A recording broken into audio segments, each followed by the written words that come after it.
She had no idea that one small act of kindness, one instinctive, human gesture, would cost her everything, and yet, open the door to something far greater than she could have ever dreamed.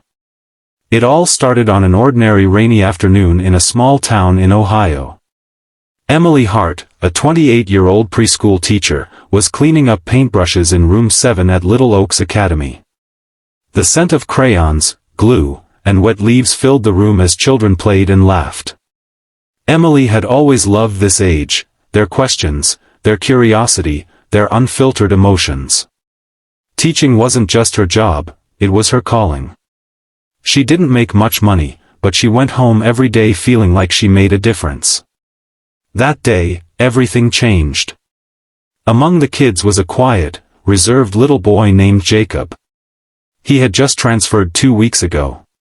Something about him pulled at Emily's heart, the way he flinched at loud noises, how he never quite joined in during playtime, the haunted look in his eyes when he thought no one was watching. But Emily noticed. She always noticed. During story time, Jacob suddenly burst into tears. Big, silent sobs, his tiny body trembling as he buried his face into his knees. The other kids stared, some giggled nervously, unsure of what was happening. Emily didn't think, she simply moved. She crouched beside him, gently pulled him into her arms, and held him. She rocked him, whispering, "You're safe here, sweetheart. You're safe." She didn't even realize she was crying too. That's when the door opened. Standing there was Principal Marla Devon, rigid, cold, always perfectly put together. Her lips thinned as she observed the scene. And beside her, holding a clipboard, was the school board supervisor. The tension in the room was immediate. Later that evening, Emily was called into the office. "We have to let you go," Principal Devon said flatly, without even looking her in the eye. "You crossed a boundary." "A boundary?" Emily repeated, stunned. "You physically touched a child. Without documented parental consent. It's policy." But he was crying. He needed comfort, he needed someone. "I understand your intent, but the optics matter. The board is clear, zero tolerance." Just like that, after 5 years of devotion, low pay, and tireless work, Emily was fired. She walked home in the rain that day, without an umbrella, without answers. She felt hollow. How could compassion be wrong?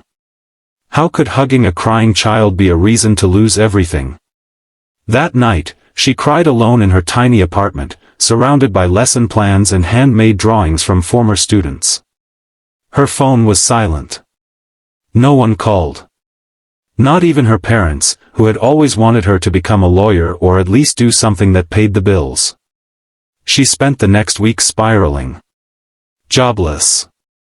Humiliated. Useless. But then, something unexpected happened.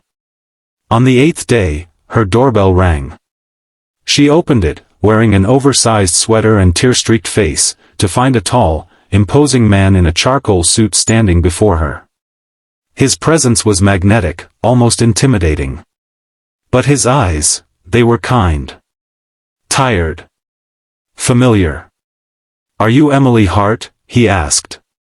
"Yes." He extended his hand. "My name is David Grant. I'm Jacob's father." Her heart stopped. I'm sorry," she stammered. "Is he okay?" "I didn't mean." "No," he interrupted gently. "I came to thank you." She blinked, unsure if she heard him right. "I heard what happened," David continued. "Jacob came home and told me everything. The way you held him, the way you spoke to him. Emily, he hasn't let anyone touch him in over a year. Not since his mother died." Emily's breath caught in her throat. "He watched her die," David said softly, voice cracking. "A drunk driver. Jacob was in the car. He blames himself." Emily's hands trembled. "I'm so sorry. I didn't know." "No one did." We moved here to start fresh. But Jacob, he's been locked inside himself. Until you broke through. Emily couldn't speak. Tears welled in her eyes. I'm here because I can't let what happened to you stand. You saved my son in a way no doctor or therapist has been able to. I run a national foundation, Grant Futures. We fund educational programs, trauma therapy, and safe spaces for children. And we're launching a new initiative, a school built on empathy and emotional care. A place where teachers like you are not just welcomed, but essential. She stared at him, wide-eyed. I want you to lead it, Emily. Me? Yes. With your heart, your story, your instinct. You're exactly who we need. Emily felt the world shift beneath her feet. Over the next months, she worked closely with David and a team of passionate educators to design a school unlike any other. One where mental health mattered, where kindness wasn't punished, and where every child, and every teacher, felt safe to be human. She was no longer just a teacher. She was a movement. But it wasn't always easy. She faced backlash. Critics called it too soft. Some accused her of exploiting tragedy. She doubted herself many times.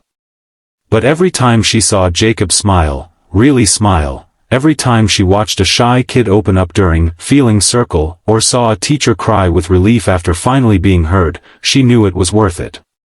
Years later, during the grand opening of the Second Heart and Mind Academy in Chicago, Emily stood on stage.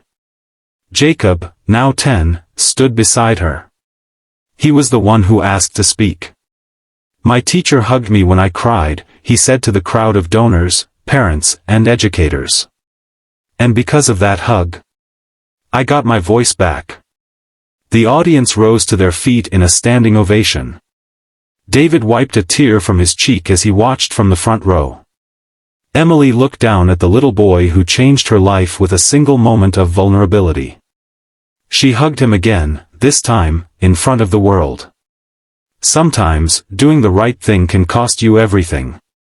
But if it's rooted in love and truth, it can also give you back far more than you ever imagined.